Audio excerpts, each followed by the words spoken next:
सन्माननीय सभापती महोदय, सन्माननीय तुमाने साहेबांचं म्हणण्याशी मी सुद्धा या ठिकाणी सहमत आहे। कारण बऱ्याचशा प्रमाणामध्ये मेजर मिनरल जे आहेत त्याच्या बाबतीत आपल्याला छोट्या छोट्या निर्णयासाठी केंद्राकडे जावं लागतं।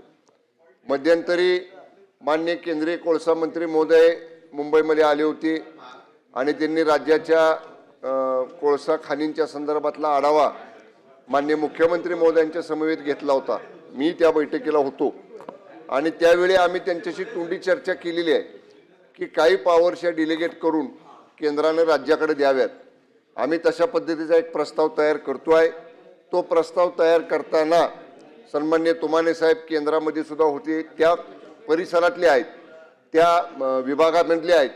तर तो प्रस्ताव तयार करताना त्याच्यामध्ये काय बाबी समाविष्ट कराव्यात, कोणत्या बाबी आपल्याकडे घ्याव्यात, या बाबतीत जी बैठक विभागाची होईल त्या बैठकीला तुमाने साहेबांना देखील बोलवलं जाईल आणि अशा पद्धतीने केंद्राकडे काही अधिकार राज्याला द्यावेत यासाठीचा प्रस्ताव केंद्राकडे पाठवला जाईल।